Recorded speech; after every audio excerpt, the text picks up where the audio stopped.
Miss Joyce, ano po yung isang karanasan na kaugnay dito sa Melville? Yung kapatid ko kasi, yung eldest kong kapatid na lalaki, grabe yung acid nun sa tiyan. Ang maraming nainom na siyang mga pabalik-balik na sa doktor, yung mga nire-reseta ng doktor. Hindi nawawala, tsaka dahil sa grabe yung acid niya, nagpapalpitate siya, nagka-heartburn siya. Pero nung binigyan ko siya ng Melville, dahil umaangal naman sa akin hindi na naman daw siya makatulog dahil nga nagpapalpitate na naman siya, kumakabog na naman yung dibdib niya. Sabi ko, meron akong bagong product na ipapasuri sa'yo, ipapasubok. Ako, ayan, subukan mo. Tapos sabi niya, grabe, isang inom ko pa lang.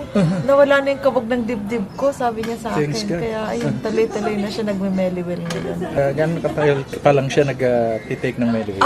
Isang take pa lang daw siya. Sabi niya, unang take ko pa lang, tanggal na yung kabog ng dibdib ko. Ayun. Oo, Okay. grabe. Sige, Galing.